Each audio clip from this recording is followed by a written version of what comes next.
think I'd better run, run, run, run. Think I'd better run, run, run, run. Didn't catch me falling, falling, falling, falling, falling, falling, falling, falling. How you want it to be, sitting by the waterfront. I should be drifting far enough to reach the shore. It's a clear view, don't you underestimate me. I know more flavor, I know that I can live without it. I think I better run, run, run, run. Think I better run, run, run, run. Didn't catch me falling, falling, falling, falling, falling, falling, falling. Gotta play the game, you gotta do it well.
Bonsoir, pour cette dernière séquence de ce premier jour, je vous propose un pas de côté, de la prise de hauteur et puis aussi un appel à l'action. On va parler donc de ce système de santé et de protection sociale qui est aujourd'hui à la croisée des chemins, confronté à des défis multiples, qu'Éric Chenu a notamment rappelé ce matin pour certains d'entre eux, le vieillissement de la population, la transition écologique, la révolution numérique, la transformation du travail et bien sûr les tensions budgétaires. La soutenabilité, ça n'est plus une option, c'est devenu une urgence, mais faut-il pour autant tout changer ou faut-il faire mieux avec ce que nous avons ? Je vous propose donc trois voies, trois regards ce soir, économiques, entrepreneuriales, mutualistes, qui vont donc éclairer ce débat. Je vous demande d'accueillir Yves Laccueil, qui est membre du MEDEF, vice-président de la CNAM. Bonsoir à vous et bienvenue. Patrick Brottier, président d'Aesio Mutuelle et vice-président d'Aima Group. Patrick, bonjour à vous. Et puis Denis Reynaud, directeur de l'IRDES, qui est l'Institut de recherche et d'études en économie de la santé. Yves, je vous en prie, ça ne vous dérange pas si je me... Pardon. Non, moi, voilà. Très bien. Bienvenue à tous les trois. Merci beaucoup d'être là. On a beaucoup de choses à se dire. Vous pourrez bien sûr poser des questions tout à l'heure à l'issue. Tiens, Yves Laccueil, d'abord, peut-être. Pourquoi la situation, elle est si préoccupante que ça ? Alors, bonsoir à tous, merci de m'avoir invité. J'ai d'abord envie de dire que notre système de soins, de santé de temps en temps, mais je dis plutôt de soins, c'est peut-être son travers, il n'est pas si mauvais que cela dans ce pays. Je veux dire, il a sûrement, il fonctionne sûrement mieux que la perception que les Français en ont. Et je crois qu'il faut le dire, parce que dans un secteur qui représente 10% du PIB du pays, avec des centaines de milliers de personnes qui sont engagées, qui sont impliquées, il ne faut pas être désobligeant vis-à-vis de lui. Donc voilà. Non, mais je pense que c'est très essentiel en termes de posture et de respect. Voilà, je voulais dire ça d'entrée. Alors oui, il pose un énorme problème de soutenabilité parce que, je pense que les chiffres vous les connaissez, pour faire simple. On dit 15 milliards d'euros de déficit pour l'assurance maladie en 2015. La réalité, c'est que c'est plutôt 18 parce qu'on met sous le tapis les 3 milliards de déficit de l'hôpital public qui arrivent directement dans le déficit public. Donc ça fait quand même un petit peu plus. Et surtout, malgré quelques mesures dites paramétriques ou de rabot, eh bien, c'est une dérivée de moins 4 à moins 5 milliards par an qui nous attend, simplement par le fait du vieillissement de la population et de tout ce que cela représente en termes d'évolution de dépenses. C'est-à-dire un gradient de dépenses lié à l'âge que chacun peut comprendre. Donc la situation était extrêmement préoccupante et pour tordre le cou à l'actualité du moment, je considère qu'elle est beaucoup plus préoccupante que celle des retraites. Denis Reynaud, et on est d'accord que pour des raisons structurelles, si on reste comme ça ne va pas s'améliorer. Merci beaucoup. Alors, est-ce que ça va s'améliorer? Tout seul, non, probablement pas. Donc, donc si on fait rien, structurellement, ça continue. Il y a une évolution structurelle qui est liée au vieillissement de la population, développement des maladies chroniques, qui font qu'il y a une pression à ce que ce soit les soins qui sont plutôt pris en charge à 100% par l'assurance maladie obligatoire qui croissent. Donc ça fait une déformation de la structure de financement. Et il faut avoir bien en tête qu'en l'espace d'une petite dizaine d'années, en fait, la part de la sécurité sociale a augmenté de quasiment 4 points. Donc il y a eu une baisse assez forte du reste à charge des ménages. Mais la part aussi des organismes complémentaires a légèrement baissé, en fait. Donc c'est vraiment une évolution tendancielle, voilà, qui s'explique aussi notamment par le poids de l'innovation. L'innovation est généralement coûteuse. Et généralement, l'innovation est prise en charge à 100% par l'assurance maladie. Donc voilà, c'est formidable. On fait des progrès dans le traitement des cancers. Mais il faut que ce soit régulé, sinon ça accroît évidemment structurellement les dépenses. Exactement. Patrick Brottier, vous voulez rajouter un élément à ce tableau ou Non. Après, on va aller voir comment on peut faire mieux. Bonsoir à toutes et à tous. Le tableau vous convient là pour l'instant? Oui, avec peut-être une précision sur la baisse des dépenses assumées par les complémentaires santé, c'est en valeur relative. En valeur absolue, ça continue de progresser, je veux quand même le préciser. Et du coup, je pense que ça nécessite peut-être aussi une pédagogie qui n'a pas été faite. La transition climatique, je pense qu'aujourd'hui, toute la population l'a en tête. Malheureusement, la multiplication des événements en France et dans le monde a fait qu'on a tous intégré finalement les transitions qui sont en cours, les impacts que ça aura et peut-être les nécessités que ça induit. La transition liée au vieillissement de la population, la transition démographique, son effet sur l'économie, son effet aussi sur le système de protection sociale, ça c'est beaucoup moins, je pense, c'est beaucoup moins répandu, c'est beaucoup moins. On a un rôle à jouer peut-être pour faire cette pédagogie, et c'est une nécessité en amont des échéances qui nous attendent, des décisions à prendre, peut-être des échéances politiques majeures qui nous attendent. Et je pense que ça, peut-être que nous aussi, on a un rôle à jouer en la matière, parce que finalement, c'est quand même un peu un angle mort, un peu. On en a un peu parlé avec les retraites, mais sur la santé à proprement parler, je trouve les Français auront des choix à faire aussi dans le choix des candidats, en fonction aussi de cette pédagogie-là. Alors, les réponses possibles, quelles sont-elles, Denis Reynaud? Si on fait des colonnes, on a quoi? 3 colonnes, en gros? Disons que face à un déficit comme ça de financement, puisque ça a été rappelé, le système de santé fonctionne pas si mal, il y a plein de choses qu'on peut améliorer évidemment, mais le principal problème auquel on fait face là, c'est le décalage entre les recettes et les dépenses en fait. Donc c'est vrai qu'on peut se poser la question d'augmenter les recettes. Ouais. Voilà. Par les cotisations. Par les cotisations, ça peut être les cotisations obligatoires, donc qui ont l'effet d'alourdir le coût du travail et qui ont donc un effet récessif. Donc, sachant que le niveau de prélèvement est déjà très élevé en France. Exactement. Donc si on dit qu'on ne passe pas par les cotisations obligatoires, mais qu'on passe par par les primes d'assurance complémentaires, en réalité, d'un point de vue macroéconomique, ça va avoir exactement le même effet, puisque ça va aussi augmenter le coût du travail via la participation des employeurs, ça va diminuer le revenu disponible des ménages, et donc il y a aussi un effet récessif si on augmente les cotisations de primes d'assurance complémentaire. Tout ça, voilà. Et j'ajouterais que les primes d'assurance complémentaire, en plus, ont quand même la caractéristique d'être moins équitables que les cotisations obligatoires qui dépendent du revenu. Parce qu'il fait la moue. Donc prenez le micro. Gardez les micros l'un et l'autre. Patrick aussi. Voilà. Comme ça, vous pouvez réagir au fur et à mesure. Oui. Pourquoi vous faites la moue? Alors, je fais un petit peu la moue. Là où je suis d'accord avec vous, c'est quelle que soit la façon dont on affecte des ressources complémentaires à l'assurance maladie, c'est prélevé sur la richesse du pays. Et à un moment ou à un autre, ça vient s'imputer finalement sur le pays. Donc en fait, il y a une sorte de prélèvement croissant permanent en matière de santé. Est-ce que les Français le veulent et le veulent tous? Et ça, c'est une question qu'on a le droit de se poser. Nous, ce que nous pensons et ce que nous mettrons sur la table dans quelques jours, c'est qu'il y a un sujet structurel qui est lié au vieillissement de la population avec son impact sur l'ALD, etc. C'est le sujet qui fait qu'il faut traiter et nous avons une responsabilité intergénérationnelle, mais quand on examine à quel point ce système actuel est perfectible, il y a tellement de pistes, tellement de sujets que nous préconisons de ne surtout pas, dans le pays qui est le champion du monde des cotisations et prélèvements de toutes sortes, d'aller vers cette solution de facilité parce qu'il y a beaucoup de pistes et beaucoup de choses à faire pour améliorer le système. Donc c'est pour ça que je suis, quand on parle de recettes en plus, excusez-moi, je suis chargé d'avoir le poil qui se le hérisse sur les cheveux et vous l'avez bien vu. Ah, je l'ai vu tout de suite d'ailleurs. Voilà. Je l'ai vu tout de suite. Il n'y en avait qu'un, je l'ai vu. Oui. Et il n'est pas là, il n'y en a même pas un. Alors, vous êtes intervenu avant la deuxième partie de ma phrase qui était « et donc voilà. Merci, on n'a pas répété, vous voyez. Voilà, et donc la solution à privilégier, c'est quand même améliorer l'efficience du système, dépenser plus, certes, mais c'est inévitable, mais d'abord dépenser mieux en mobilisant toutes les marges de manœuvre pour optimiser le système de soins.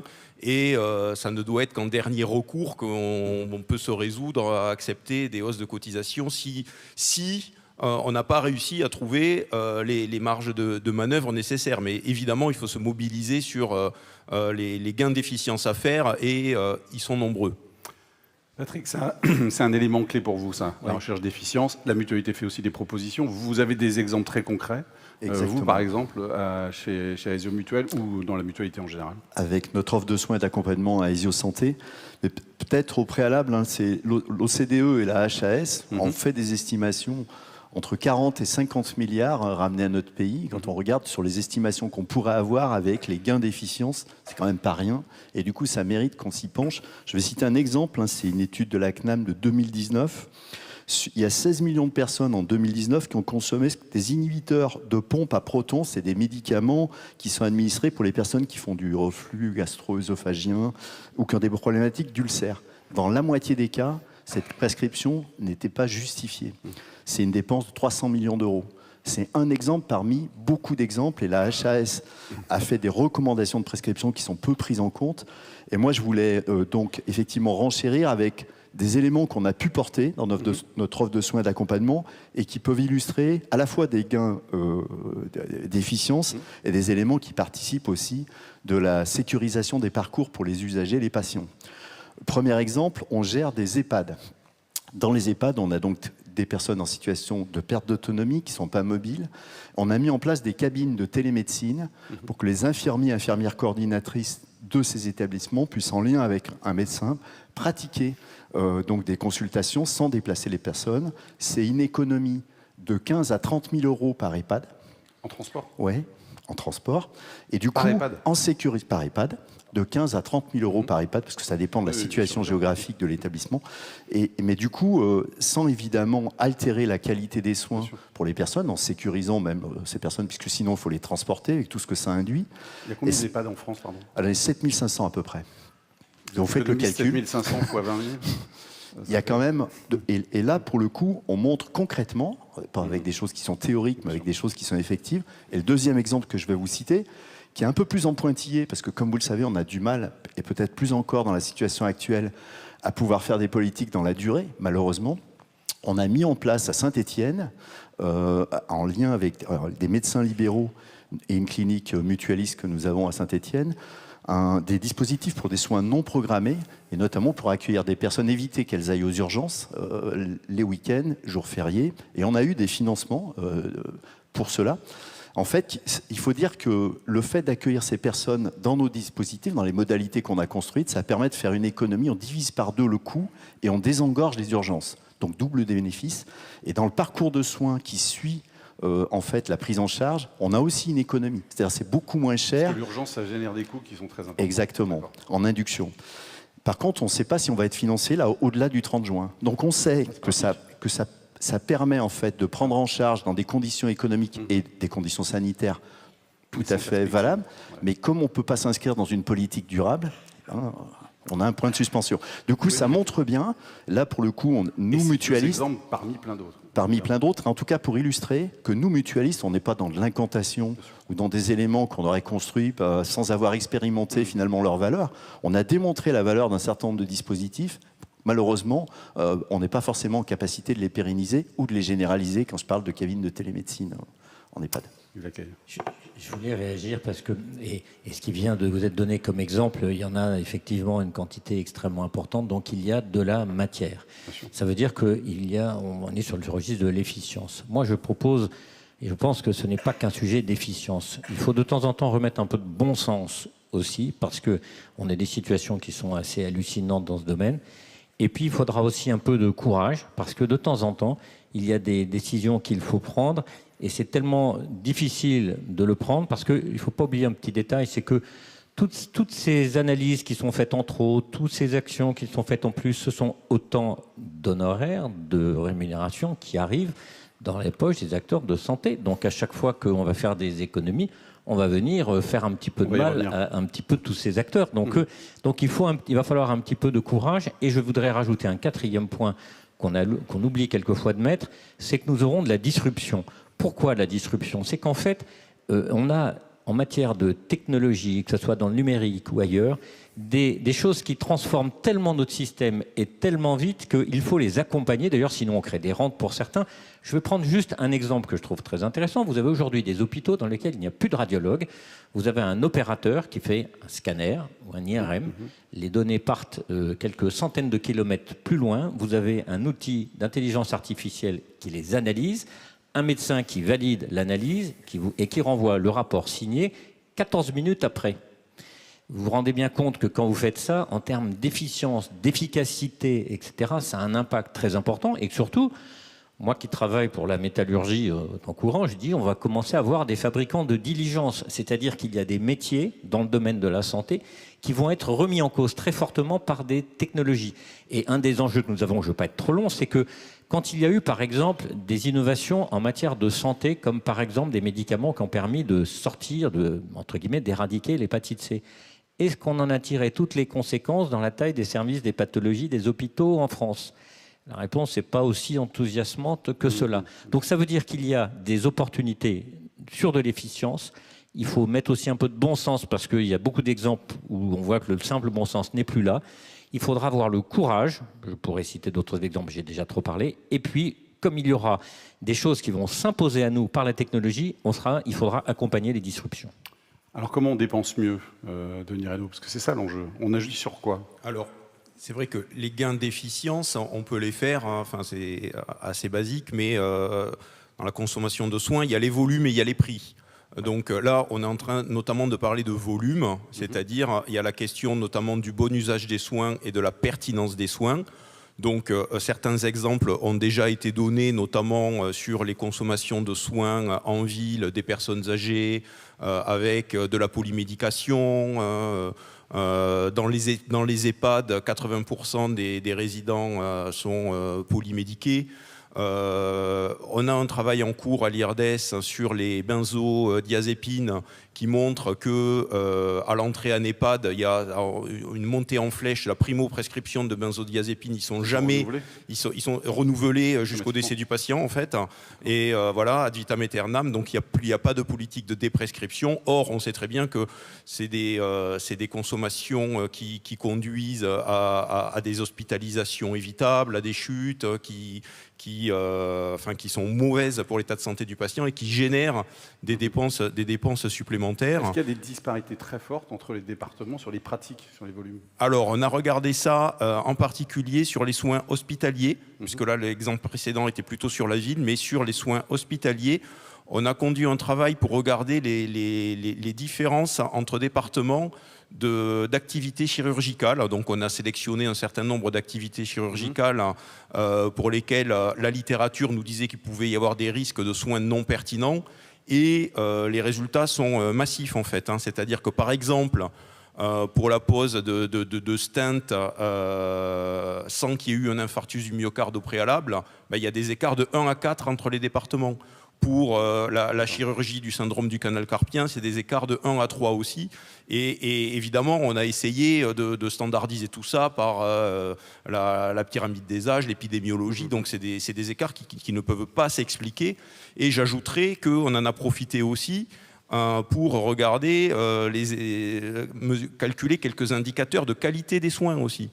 Et donc, il n'y a pas que les volumes qui varient beaucoup, il y a aussi la qualité des soins. Donc, si on mesure la qualité des soins comme le font la plupart des pays européens, mais ce n'est pas forcément fait en France en routine, si on regarde les réadmissions à 30 jours, par exemple, eh bien, vous avez des écarts de 1 à 3 entre les départements sur les admissions, sur les réadmissions à 30 jours. Donc ça, c'est des volumes. Et sur les prix, alors, où est-ce qu'on peut jouer? Alors, sur les prix, alors c'est très... C'est quoi d'abord l'effet que ça a aujourd'hui, cette non-maîtrise du prix des soins? Alors, il faut bien distinguer d'un côté la ville, de l'autre côté l'hôpital, parce qu'on a eu des politiques complètement différentes. En ville, c'est vrai qu'on a un peu de mal à actualiser les tarifs, en fait. C'est-à-dire que, notamment pour les activités techniques, donc pour les activités techniques, il y a des travaux en cours aujourd'hui, mais globalement, l'architecture de nos tarifs pour les activités techniques, elle découle de la classification commune des actes médicaux de 2005. On est en 2025, il s'est passé 20 ans, il y a eu 20 ans de progrès technique. Ça a conduit, il y a eu des écarts qui se sont créés entre les tarifs et puis les coûts réels de production, parce que les activités ont évolué, et ça a produit des rentes. Et donc ça c'est un peu pousse au crime à la financiarisation du système de santé, d'une part, et d'autre part, ça crée une hétérogénéité qui est folle entre les spécialités, notamment entre les spécialités techniques et les spécialités cliniques. Et si je prends un seul exemple, bon, c'est toujours ils vont m'en vouloir, c'est toujours l'exemple que je cite, mais quand on regarde les statistiques de l'adresse qui sont incontestables parce que c'est fait à partir des déclarations fiscales, bon, vous avez les radiothérapeutes qui ont leur rémunération qui ont été multipliées par 2,5 en 20 ans, qui gagnent aujourd'hui 35 000 euros par mois. Les radiothérapeutes libéraux, par mois, 35 000 euros par mois. Et je tiens à dire que c'est une spécialité qui pratique très peu à la marge des dépassements d'honoraires. C'est-à-dire que c'est nos cotisations qui assurent 35 000 euros de revenus par mois aux radiothérapeutes. À l'inverse, on manque de psychiatres libéraux. Voilà, les psychiatres libéraux, on sait par ailleurs qu'il y a des problèmes d'organisation des soins sur la prise en charge de santé mentale en France. Les conditions de travail sont difficiles, mais c'est aussi une spécialité qui n'est pas du tout attractive.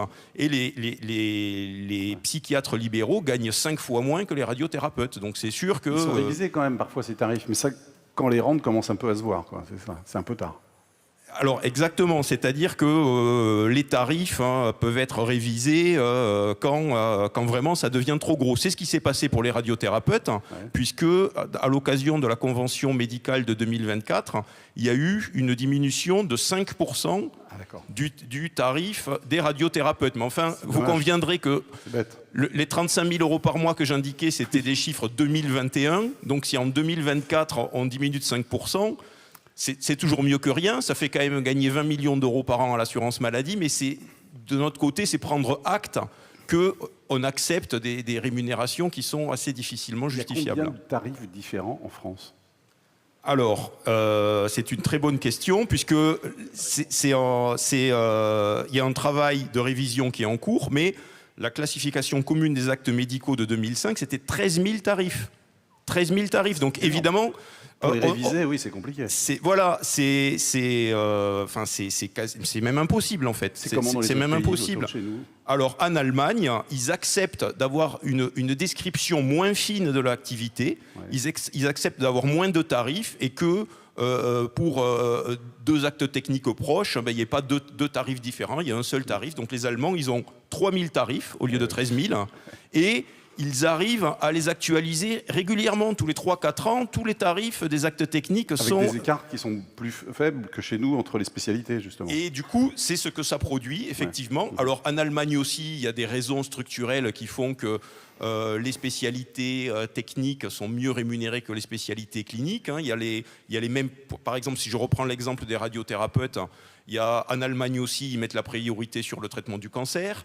En Allemagne aussi, il y a eu des gains de productivité incroyables en radiothérapie. Mais là où les radiothérapeutes français gagnent 17 fois le salaire moyen d'un Français, en Allemagne c'est aussi beaucoup, mais c'est 10 fois le salaire moyen d'un Allemand, il y a des écarts entre spécialités qui sont plus réduits parce qu'ils assument aussi d'avoir une révision des tarifs qui vise une sorte de politique de revenus.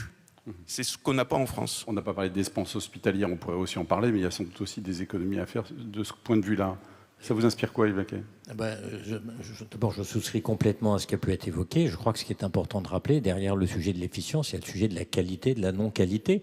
C'est-à-dire que maintenir dans certains endroits des plateaux techniques qui ont peu d'activité, on a des coûts de revient qui sont élevés, donc déjà c'est absurde, mais surtout c'est de la non-qualité, et en termes de perte de chance pour les personnes concernées, c'est juste pas acceptable. Je vais prendre un exemple d'un rapport chargé produit il y a quelques années sur le cancer du sein qui montrait qu'il y a une recommandation qui est d'avoir en principe plus de 100 interventions chirurgicales par an, avec une quasi-interdiction d'en faire moins de 30. En France, on a toléré que des centres le fassent à moins de 30 interventions par an.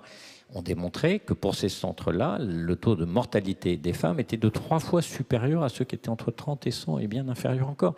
Donc ce sont des situations qui ne sont pas acceptables. Ce sont des non-qualités derrière tout le sujet du prix. Et ça veut dire qu'il y a un travail de révision, bien sûr.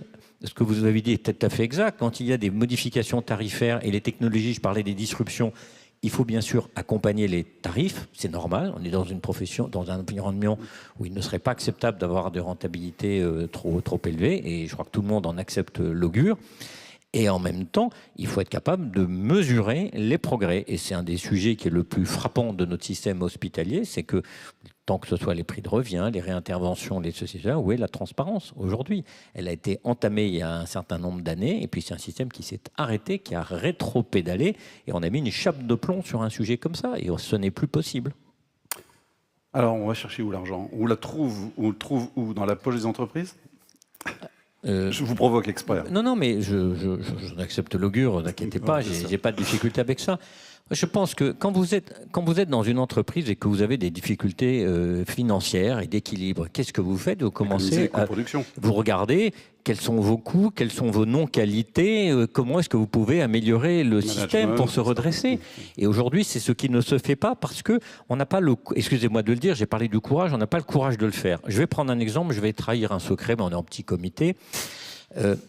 L'année dernière, au mois d'avril, disons que je siège, comme je suis vice-président de la CNAM, à côté du président, et j'ai le commissaire du gouvernement à côté. Et je lui dis, est-ce que vous avez pensé, c'est une recette de poche, mais à déconventionner l'ordonnancier du médecin de secteur 3? Elle me répond, on n'ose pas. Et je lui dis, mais vous pourriez au moins interdire la prescription de Princeps. Ah, c'est une bonne idée, note ça. Le sujet arrive dans Charge et Produits, et je crois qu'il y a quelques membres du Conseil, et je crois que dans l'assentiment général, ce déconventionnement du médecin de secteur 3 a été soutenu. Pourquoi? Le médecin est une personne qui, sans contrôle de l'État, est le seul qui engage les dépenses publiques. Vous êtes le maire d'une commune, vous faites des appels d'offres, vous avez des contrôles, etc. Un ordonnancier d'un médecin généraliste, c'est 800 000 € quand même, ça n'est pas sous contrôle. Eh bien, cette mesure qui était dans le rapport Charges et Produits n'a pas été reprise dans le PLFSS. Donc, il y a eu un moment, quelque chose qui a coincé, si vous me permettez l'expression. Eh bien, je crois que ça, on n'en a plus le moyen. Et si on n'a pas le courage de bouger des choses comme ça, et je vais dire une chose horrible, mais je vais la dire, si on n'a pas le courage de fermer des plateaux techniques non performants qui coûtent et qui mettent à risque les personnes, on ne remettra pas au carré le sujet. Et merci. Vous avez des fans, et plus ça va, plus vous avez des fans. Hein. Mais de la même façon, attendez, derrière ça, il y a aussi plein d'autres options. Il y a des choses que je ne me sens pas trop autorisé à dire pour des raisons que je vous ai expliquées, que je dirai après, mais il y a plein de solutions possibles pour faire de la prévention tertiaire qui est efficace, qui rapporte tout de suite et qui fait que ces moyens qui existent peuvent être bien mieux affectés. Donc la matière, il y en a, mais énormément. Simplement, il faut retrousser ses manches, s'en saisir et accepter que ça ne soit pas comme on faisait avant. Voilà. Patrick, si on n'augmente pas les cotisations pour ne pas augmenter le coût du travail, on fait quoi alors? On va chercher où? TVA sociale? La TVA, elle finance déjà une bonne partie, plus de 20% des recettes sont liées à la TVA, la CSG aussi, c'est-à-dire que la part des cotisations par rapport au financement par la fiscalité, finalement, c'est beaucoup réduit ces dernières années. Donc, est-ce qu'il faut l'augmenter? Je pense qu'il faut quand même être... Parce que le débat a beaucoup émergé ces derniers temps, sans qu'on comprenne nettement, je veux aussi le dire, à quoi serait affecté finalement le produit qui en découlerait. Est-ce qu'il s'agit, ça a été évoqué, d'améliorer la rémunération des salariés en abaissant les charges des entreprises? Est-ce qu'il s'agit d'améliorer la compétitivité des entreprises en abaissant leurs charges? Ou est-ce qu'il s'agit de réduire le déficit et in fine la dette qui découle du déficit?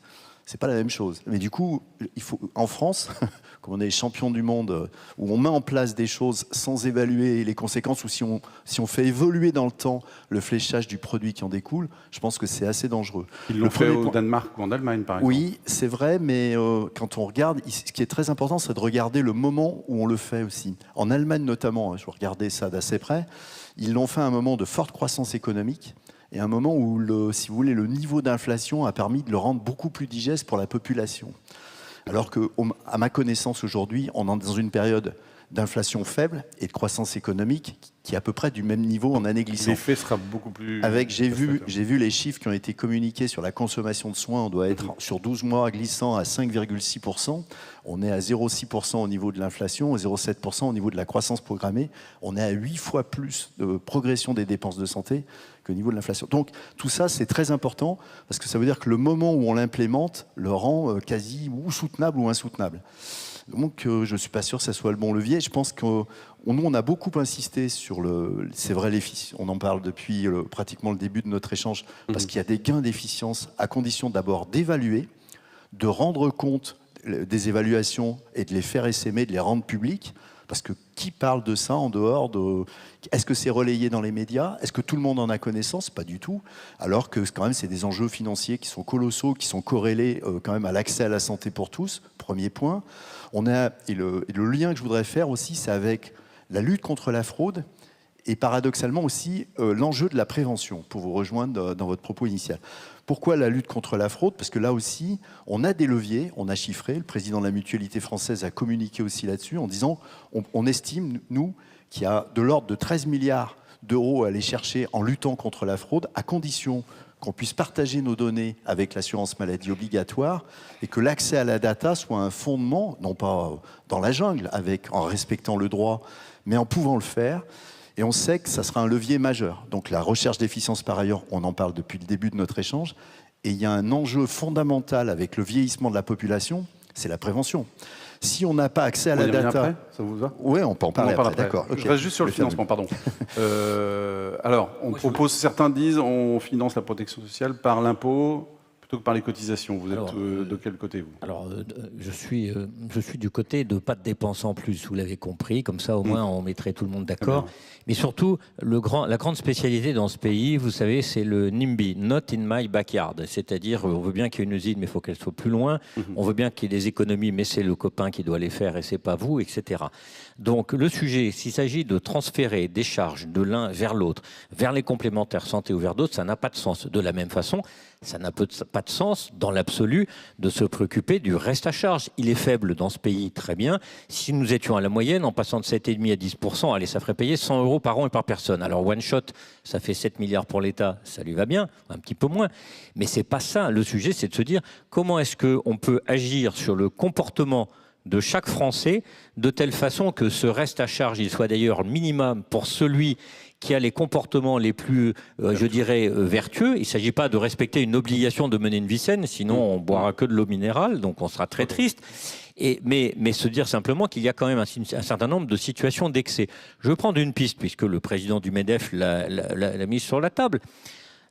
Quand on lançait des campagnes de vaccination contre la grippe dans le pays qui a inventé les vaccins, et aujourd'hui on a beaucoup d'anti-vax, ne pas se faire vacciner. Alors évidemment, il faut que toutes les campagnes de sensibilisation. Une personne qui délibérément dit « je ne veux pas me faire vacciner contre la grippe », c'est son droit le plus strict, mais ça veut dire qu'elle ne rentre pas dans le jeu de la protection collective qu'on a bien connue, puisqu'il y a 69 millions d'épidémiologistes dans ce pays.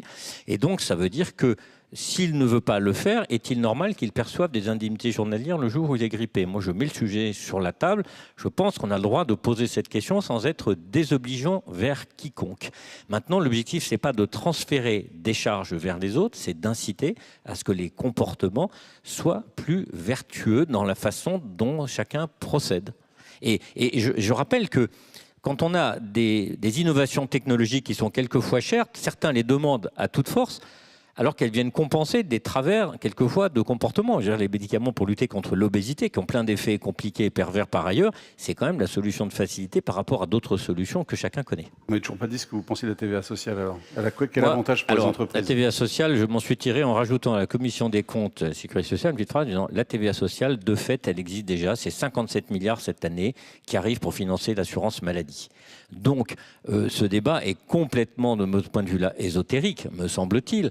Alors ensuite, si je parle pour un industriel et je travaille pour des industriels, vous l'avez compris, la compétitivité. Eh bien, en termes de compétitivité, c'est clair que dans un pays qui importe beaucoup plus et qu'il n'exporte, eh bien, ça veut dire que quelque part, on fait payer aux produits qui sont importés une partie de nos charges. Donc, on trouve que c'est une idée qui n'est pas si ridicule que ça. Je voudrais rajouter une chose sur la TVA. On pense à un taux de TVA de 20%, c'est que le taux de TVA moyen en France est de l'ordre de 9,6 ou 9,7%, parce que vous avez des taux réduits. Et on démontre assez facilement qu'en fonction des niveaux de revenus, le taux de TVA effectif des personnes est très différencié. Donc la TVA sociale, oui, facialement, c'est quelque chose qui est injuste. Ça ne l'est pas autant que peut-être ce que certains peuvent penser. Vous êtes saisi du micro, Patrick, tout à l'heure. Vous vouliez réagir sur ça ou je donne la parole à Denis Rideau, parce qu'on ne vous a pas entendu, vous, sur ce débat-là, sur la TVA sociale et sur d'autres sujets. Oui, alors sur les cotisations, peut-être dire que la question qui se pose, c'est si on avait des recettes supplémentaires, c'est des recettes pour financer quoi? Parce qu'il peut y avoir aussi une concurrence entre risques sociaux. L'assurance maladie est quand même relativement bien financée au regard d'autres risques sociaux qui existent et qui sont plus mal financés. En particulier la dépendance, il y a eu un rapport de Dominique Libaud qui chiffrait ça. Je pense aussi à la prévoyance, hein, qui laisse quand même des gros risques, hein, à la charge de salariés qui pourraient perdre leur travail pour raison de santé. Donc, en réalité, augmenter les recettes, hein, c'est une solution. À la fin, on s'y résout de toute façon, puisque un jour, être transféré à la CADES, et donc on fera de la CRDS. Hein, voilà. Donc, in fine, à la fin, on est obligé de le faire, mais c'est pas du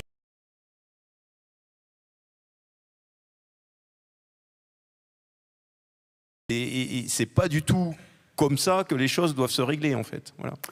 Patrick, oui, un mot là-dessus, et puis ensuite on parle de la prévention. Au plan fiscal, nous, ce qui nous préoccupe beaucoup, c'est l'idée qui consisterait à taxer les mutuelles de manière exceptionnelle dans l'exercice 2025. On a vécu ça au moment du Covid, dans une situation qui était complètement différente.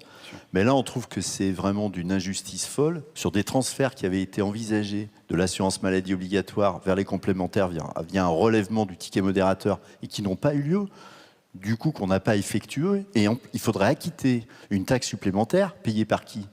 Mais payée par la population qu'on protège. On nous dit qu'elle sera exceptionnelle, mais nous on paye déjà la TSA, c'est plus de 14%. Et derrière, on a du mal à penser qu'une recette supplémentaire d'1 milliard, on va la prendre pour une seule année et qu'elle ne sera pas pérennisée. Et du coup, qu'il n'y ait pas un relèvement de la TSA. La TSA, c'est quoi? C'est la TVA des mutuelles. Quoi de plus injuste dans la situation actuelle? En tout cas, ça ne participe absolument pas d'une politique avec des attendus, un fondement, une stratégie. C'est inacceptable. Donc ça, on le dit très fort. Et donc, TVA sociale, je ne sais pas si ça prospérera, mais en tout cas, taxe sur les complémentaires santé, ça, on a bien senti que c'était à l'agenda. On se bat pour éviter que ça ait lieu, mais on trouve que ça participe d'une injustice folle. On pourrait parler de l'Agir Carco aussi, parce qu'il y a une volonté de l'État d'aller chercher de l'argent où il y en a, quand c'est bien géré, en fait, c'est ça.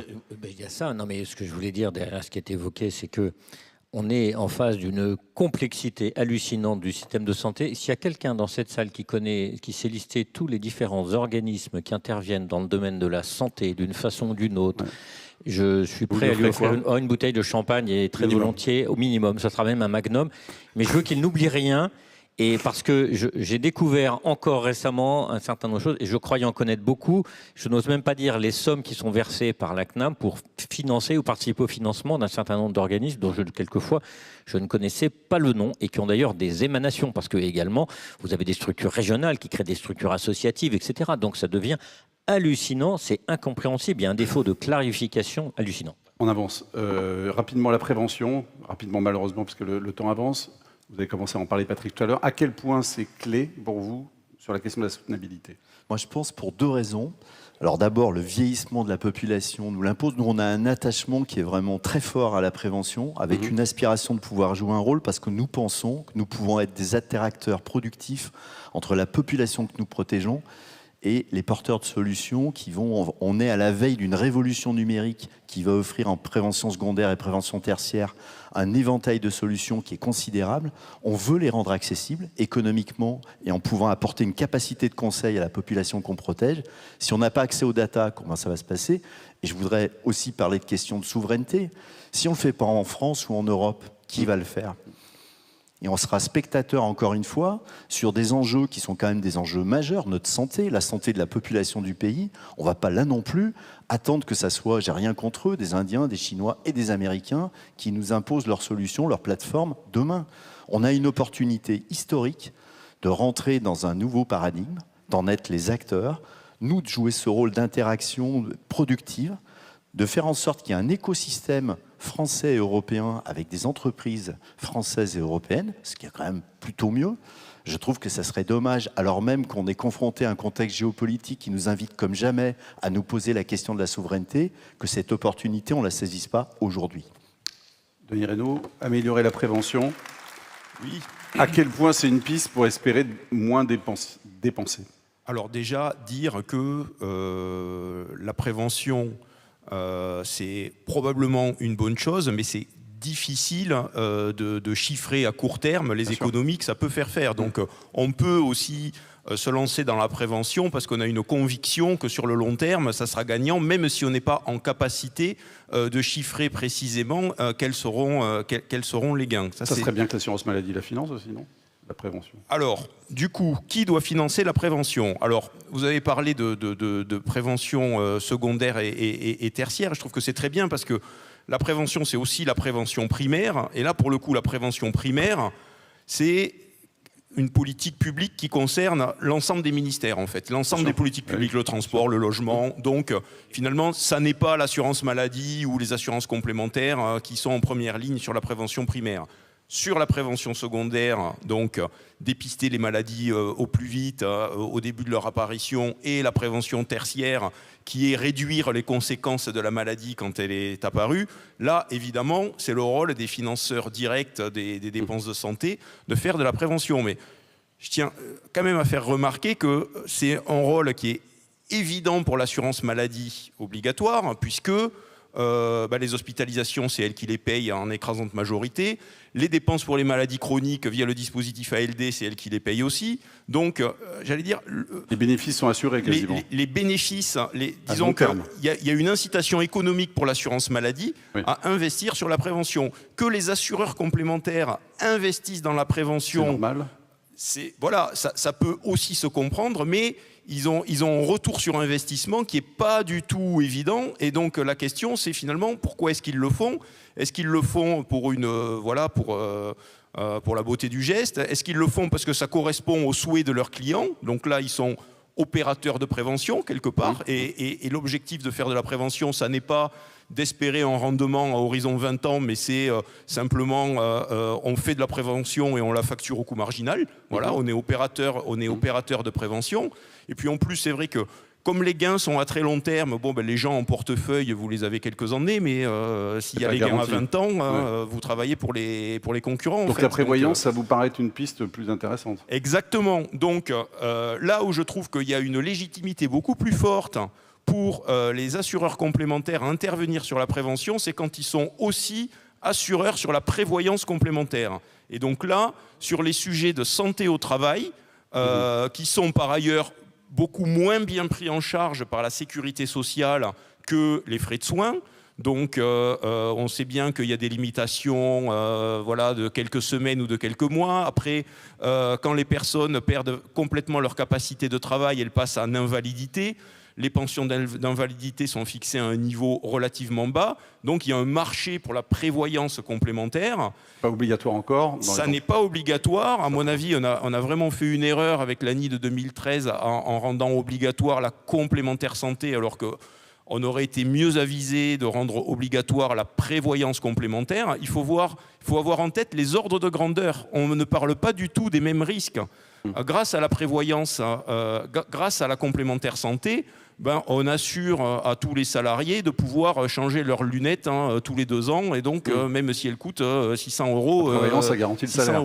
La prévoyance, si on perd sa capacité de travail, on a 45 ans, on perd sa capacité de travail jusqu'à la retraite, 20 ans plus tard, on ne touche plus de revenus issus du travail, on peut perdre 2 000 € par mois. Ouais. Voilà. Et donc là, c'est un risque sur lequel la couverture n'est pas obligatoire et il y a des hétérogénéités de couverture assez importantes. Il faut dire que la prévoyance complémentaire, dans la foulée de la complémentaire santé, s'est aussi développée. Donc l'ANI de 2013 a aussi eu un effet d'entraînement sur le développement de la prévoyance complémentaire. Mais aujourd'hui, dans les grandes entreprises, la prévoyance complémentaire est quasiment généralisée.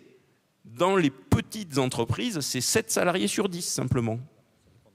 Est-ce qu'il faut revoir la répartition et l'accueil entre la couverture publique et la couverture complémentaire ? Moi, je pense que déjà, il faudrait que ceux qui existent fonctionnent mieux. C'est-à-dire qu'on voit bien, et je crois qu'ici, beaucoup de gens sont d'accord pour expliquer que, pour constater qu'il y a un défaut d'articulation, on ne travaille pas, on entendait, mais je veux dire, de temps en temps, les complémentaires santé sont sur la banquette arrière avec un bandeau, et puis ils sont dans la voiture, et puis ils payent de temps en temps, et ils ne sont pas des acteurs. Et on voit bien que, justement, sur le sujet de la prévoyance, enfin globalement de l'accompagnement des entreprises, prévention, excusez-moi. La prévention, quand on l'a fait à l'école, ailleurs, dans un certain endroit, en fait, elle coûte quand même pas très très cher dans l'absolu. C'est de l'éducation à un certain nombre de sujets notamment et à plein d'autres choses. La prévention qui coûte quand c'est de la prévention tertiaire, quand c'est de la prévention, quand on a vacciné des nourrissons contre la bronchiolite, le retour sur investissement, il est immédiat. Donc en fait, dans la prévention tertiaire, quand on évite des réhospitalisations, le coût, l'économie est directe. Donc il faut, je pense, arrêter de se dire, quand je fais de la prévention, on pense à ceux qui fument en disant on aura le bénéfice dans 40 ans. Oui, ça va s'arrêter, c'est sûr, mais le vrai sujet, c'est qu'il y a de la prévention qui a des effets, qui a un retour sur un investissement extrêmement rapide. Et ça fait partie des choses dont il faut se saisir en tordant un peu le cou à l'organisation de nos systèmes de santé dans ce pays. Le contrat responsable, on le remet en cause ou pas ? Alors là, vous êtes sur un autre sujet. Là, j'ai quelqu'un. Pour moi, j'ai très clair, le contrat responsable, oui, c'est devenu un contrat.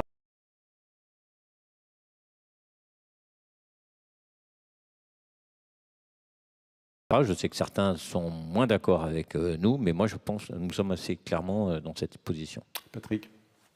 Juste un petit rebond sur la prévention, il y a aussi une autre aberration, c'est qu'aujourd'hui, on est amené à le comptabiliser, nous, organismes complémentaires, dans nos frais de gestion.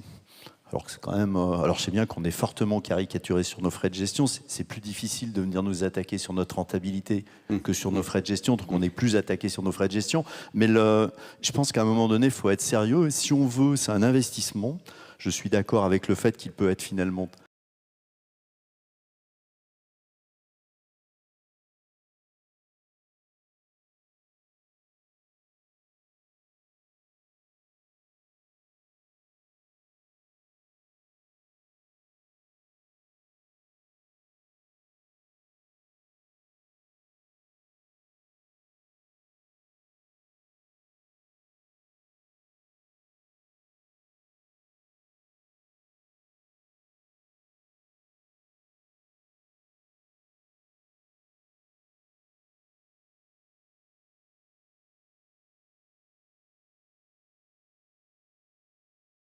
On s'en part. Alors attention, il faut bien s'entendre.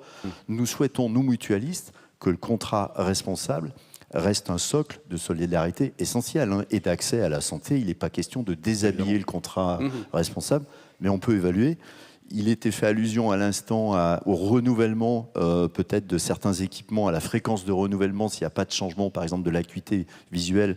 On a nous-mêmes porté ça comme proposition. On a sur le transport en ambulance, il en a beaucoup été question ces derniers temps. Donc on pense que des dispositifs qui viseraient une entente préalable, une autorisation préalable, permettraient aussi peut-être d'éviter certaines dérives. Du coup, ce serait vertueux. Il pourrait y avoir aussi des délais de carence qui pourraient s'appliquer pour éviter certaines volatilités et logiques opportunistes qui nuisent à l'intérêt général, etc. Donc on essaye d'être force de proposition, Mais encore une fois, il ne s'agit pas d'abaisser considérablement le niveau de protection. Il s'agit vraiment de préserver une protection à un niveau élevé et essentiel. Et en même temps, il faut être capable, là aussi, finalement, d'évaluer ce que ça a produit et peut-être aussi de consacrer des efforts à des enjeux qui le méritent davantage quand on peut faire des économies sur certains champs. Très rapidement, pardon, Denis Reynaud, très rapidement, la question de la table ronde, c'est est-ce qu'il faut des changements radicaux ? Il y a d'autres pays qui font différemment de nous. Est-ce qu'il n'y a pas quelques inspirations à aller trouver chez eux et qui permettraient de trouver des solutions ? Bon, on ne va pas tous les passer en revue, mais allez, 2-3 exemples peut-être ? Oui, alors disons que, ça n'a pas été encore dit, mais je ne résiste pas quand même à faire le constat qu'on a quand même un système très franco-français en fait. Notre système d'articulation entre assurance maladie obligatoire et assurance maladie complémentaire, ouais. Sous cette nature, non. C'est-à-dire qu'on a quand même 2 assureurs qui couvrent les mêmes assurés, les mêmes soins fournis par les mêmes professionnels de santé. Dans les autres pays, il y a aussi des assurances privées, mais qui peuvent avoir un rôle un peu différent. Vous avez les assurances primaires qui remboursent au premier euro, comme aux Pays-Bas.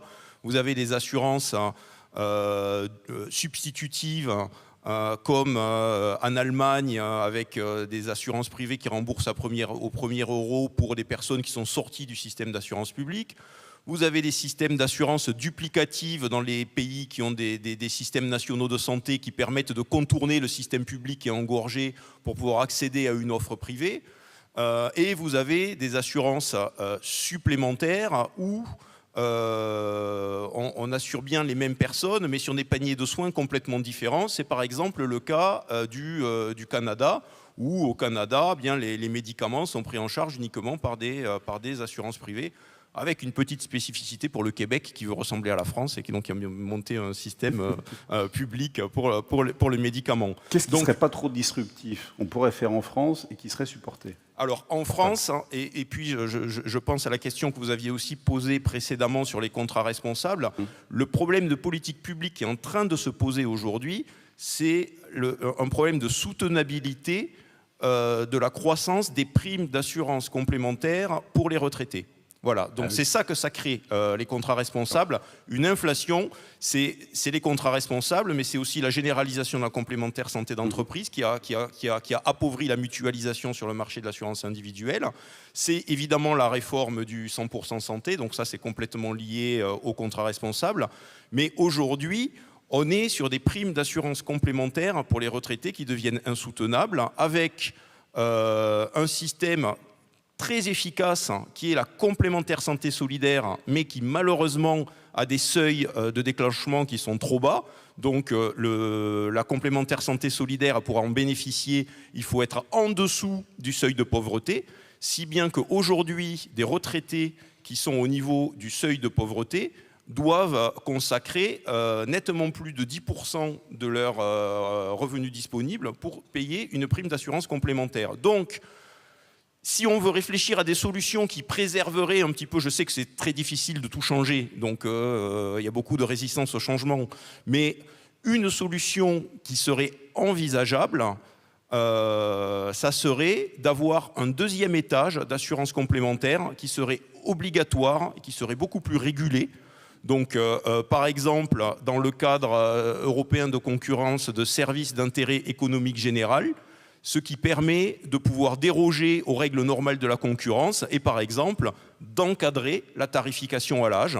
Donc ça, c'est quelque chose qui serait tout à fait possible. J'évoquais les Pays-Bas, par exemple. Aux Pays-Bas, le système n'est pas exactement le même puisqu'on est sur des assurances qui sont en concurrence au premier euro.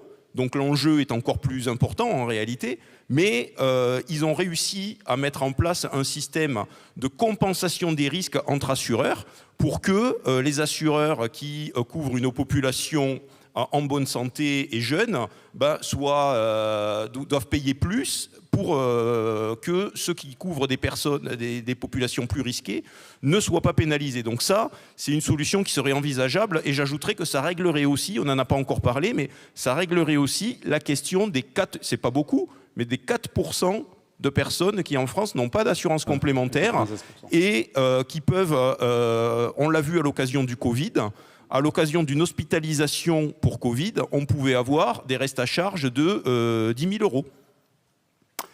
Merci, très vite. Patrick Breutier, très vite, et puis après, questions de fin et les questions de la salle. Alors, sur la question, on parlait des Pays-Bas. Alors, c'est vrai qu'ils ont 2 niveaux socles, ils ont fait une mise en concurrence publique, privée, et ils ont des niveaux dits supplémentaires. Je voudrais préciser, parce que c'est très corrélé au contrat responsable, sur les niveaux supplémentaires, vous avez la possibilité pour les opérateurs de tarifer en fonction de l'état de santé ou de refuser d'assurer les personnes. Moi, je parle du système tel qu'il... Oh non, mais je parle du système tel qu'il existe.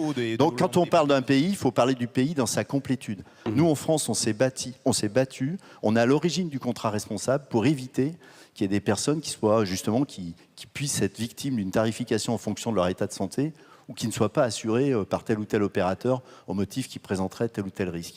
Donc, c'est un élément très important. Et sur la C2S, je précise aussi, il est très important peut-être qu'on réfléchisse à des solidarités intergénérationnel, que peut-être dans les modalités actuelles, on a un peu perdu, et c'est vrai que la question de la soutenabilité des cotisations des retraités est posée, mais si on fait, qui finance la C2S? Mais c'est tout. Si on a une part d'activité C2S beaucoup plus forte, c'est beaucoup plus de taxes pour financer la C2S, puisque la moitié du produit de la taxe sur les complémentaires finance la C2S. Et donc, si on accroît cette part, il faudra augmenter les taxes. On part dans la salle pour des questions éventuelles, s'il y en a. On va allumer la salle d'ailleurs. Et il y a des volontaires qui sont là pour prendre vos questions, si vous en avez. Vous avez tous envie d'aller prendre une bonne bière, un bon truc rafraîchissant là. Hein, ouais, je vois bien dans vos yeux. Une question ici. Bon, si on peut apporter un micro ici, merci beaucoup. Est-ce que vous pouvez vous lever, s'il vous plaît? Merci. Comme ça, on vous identifie parfaitement. Est-ce qu'il y a déjà quelqu'un d'autre qui a une autre question derrière et qui peut déjà se lever et être identifié? Bonsoir, Merci, monsieur. Bonsoir, Denis Gravouille de la CGT. Alors, comme invité, je ne pensais pas intervenir, mais comme Yves Laccueil du MEDEF est sur le plateau, je me suis senti autorisé à apporter un petit peu de contradiction. En particulier, je me demandais, là, quand vous disiez pas dans mon jardin, je me demandais, donc ça ne pas touche aux dividendes, par exemple aux 100 milliards de 2024, pour savoir comment on répartit justement le capital de travail, comment on augmente un peu les salaires, ce qui augmenterait les cotisations et permettrait de financer la Sécu, les complémentaires et autres. Et puis, petit point là-dessus. Il y a plein de points, je ne vais pas faire tous les éléments, mais sur la fraude, il faut savoir de quoi on parle. Il faudrait peut-être qu'on regarde ce qu'il en est. Peut-être que vous parlez de Maison Bleue, que vous parlez de certains professionnels de santé. Parce que la fraude des assurés sociaux, à chaque fois qu'on regarde, c'est 0,3, 0,4. Donc il faut faire attention. Il faut faire attention à ça. Patrick ? Oui, sur la fraude, j'en ai parlé au sens large. On n'a absolument pas, dans toutes les communications qu'on a pu faire, on pense qu'on a un rôle. C'est vrai que les professionnels de santé ou des escrocs qui se font passer pour des professionnels de santé, on sait que c'est une partie très importante des fraudes. Et il faut qu'on puisse agir là-dessus. On n'a absolument pas stigmatisé la population dans son ensemble, je le précise. Je ne crois pas avoir prononcé le mot fraude ce soir, donc je me sens à l'aise vis-à-vis de ça. Alors après, sur le sujet des financements en tant que tel, bon, vous êtes dans votre rôle. Moi, je pense simplement, ce que je suis en train de dire, c'est que je pense qu'un système, quand il peut gagner dans son fonctionnement, c'est d'abord de ça dont il faut se préoccuper pour nous tous, quelles que soient les considérations de financement qui ont de toute façon un effet, j'insiste sur ça, globalement, de prélever de la ressource sur la richesse du pays. Autre question ? Oui. Bonsoir, monsieur. Oui, Éric Barzanoff, MNFCT, donc Mutuelle nationale des fonctionnaires des collectivités territoriales. C'est vrai que j'ai apprécié une des dernières interventions de M. Denis Reynaud qui prenait l'exemple des Pays-Bas et de la caisse de compensation, parce que nous, c'est un sujet que l'on porte avec les autres mutuelles de territoriaux. Je pense à nos amis de la MNT, à nos amis du MUTAM et d'autres. On porte évidemment cette proposition parce qu'aujourd'hui, c'est vrai que le développement, dès qu'on vous évoquiez tout à l'heure l'ANI, et peut-être qu'il aurait été plus utile de faire plutôt la prévoyance que la santé, mais une des conséquences de l'ANI, ça a été aussi la difficulté pour les organismes complémentaires d'organiser des vrais transferts de solidarité intergénérationnelle et donc à partir de là de contribuer à un renchérissement des cotisations pour ceux qui sont en retraite. Donc c'est vrai qu'il y a certainement là, mais ce matin, moi j'ai tout à fait apprécié la tenue de notre Assemblée Générale où on nous a bien dit que ça serait quelque chose qui serait étudié dans les prochains mois par notre fédération, mais en tout cas appuyer cette proposition dans la mesure où il y a, si on veut recréer de la solidarité intergénérationnelle, si on ne veut pas qu'on nous impose, nous, mouvements mutualistes, des solutions qui ne seraient pas conformes à notre éthique et à nos pratiques, je crois qu'il faut vraiment être moteur dans ce que l'on peut amener en tant que proposition. Sinon, le risque d'une C2S élargie aux retraités, à mon avis, sera... voilà, c'est un risque qui est évident et on a intérêt à travailler, nous, des propositions pour permettre que la cotisation des retraités en matière de complémentaire santé soit soutenable et de réinjecter de la solidarité intergénérationnelle. Donc moi, je me félicite de l'étude de cette proposition de caisse de compensation. C'est peut-être pas la seule, mais en tout cas, si elle permet de poser fortement cette question de la soutenabilité des cotisations pour les retraités, je crois qu'on aura fait un grand pas. Merci. Une dernière question peut-être ? Ou pas ? Oui, monsieur, je vous en prie, si vous pouvez vous lever, simplement qu'on vous identifie. Merci. Juste derrière vous, le micro est là. Voilà. Bonsoir, monsieur. Oui, bonsoir. J'ai parlé de ça tout à l'heure à l'Agora. En fait, on parle beaucoup, ce que disait le monsieur de la CFDT, on parle de la lutte contre la fraude, mais... CGT, mais je pense que ça va peut-être changer. Hein. Vous avez des projets ? Pardon, CFDT, excusez-moi. CGT, non, excusez-moi, j'ai mal entendu. En fait, la question du non-recours. En fait, la question du non-recours coûte beaucoup plus cher que la question de la fraude.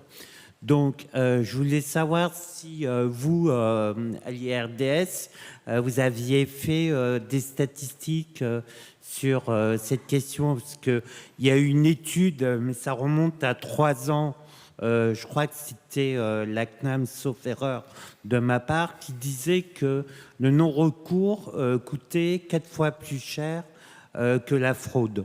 Donc, est-ce que vous pouvez valider ou pas cette étude ? Oui.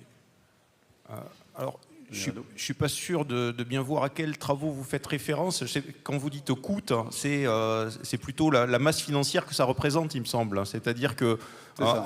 C'est ça, d'accord. Donc, en réalité, oui, effectivement, le non-recours à certains dispositifs est assez massif. Et ça ne coûte pas, malheureusement, ça rapporte, c'est-à-dire qu'on ne dépense pas, mais après les gens, ils ont des difficultés à se soigner. Donc les statistiques, c'est sur la complémentaire santé solidaire sans participation financière, il y a environ 70% de recours, donc 30% de non-recours. Sur la complémentaire santé solidaire avec participation financière, on est sur des chiffres qui sont plus bas, on est sur du 35% de recours, donc 65% de non-recours. Je veux dire que ça s'est légèrement amélioré en passant de l'aide à la complémentaire santé à la complémentaire santé solidaire. Mais enfin, le progrès est un peu décevant, disons. On aurait espéré que ça soit mieux que ça. Alors ça, c'est des statistiques qui ont été faites par les collègues de l'adresse. Côté IRDES, on a aussi fait des travaux sur le non-recours à l'aide médicale d'État. Donc, compte tenu de l'actualité politique à une certaine époque, c'est des travaux qui ont été assez visibles. Et c'est vrai qu'on a montré qu'il y avait un non-recours de 50% à l'aide médicale d'État. Et ce qui a permis de tordre le cou au discours sur le fait que ça pourrait être une pompe aspirante à migrants. Ce n'est pas du tout le cas avec des taux de non-recours aussi massifs. Merci beaucoup. Excusez-moi, si je peux, je ne vais pas faire un dialogue avec vous devant tout le monde, mais juste en 2 secondes. Non, le non-recours avant à la CMU, ça coûtait très cher. Parce que si vous voyez les conséquences que ça avait engendré en termes d'augmentation de soins, quelqu'un qui a la C2S, par exemple, il ne va pas aller voir son médecin pour une simple angine. D'accord ? Alors que s'il a la C2S, il n'y a pas de problème. L'angine, elle va se transformer en pneumonie. Ça va coûter beaucoup plus cher à la Sécu de soigner une pneumonie que de soigner une simple grippe. Voilà. L'AME, c'était la même histoire. Ça a été prouvé que, en fait, l'AME, le non-recours à l'AME coûter de l'argent. Vous voyez ? J'entends très bien l'argument, monsieur. Disons que c'est des arguments qui ont été repris dans des tribunes de presse. Moi, en tant que scientifique, je ne peux pas dire que ça a été démontré, en fait. Voilà. C'est juste ce que je voulais dire. On va s'arrêter là. Merci beaucoup à tous les trois pour avoir débattu sur ce sujet. Demain matin, 9h, table ronde sur l'engagement, avec notamment la présence de Laurent Berger. Et puis ensuite à 10h, donc Catherine Vautrin qui sera présente, et avec la prise de parole d'Éric Chenu et sa réponse derrière. Merci beaucoup, passez une bonne soirée, à demain.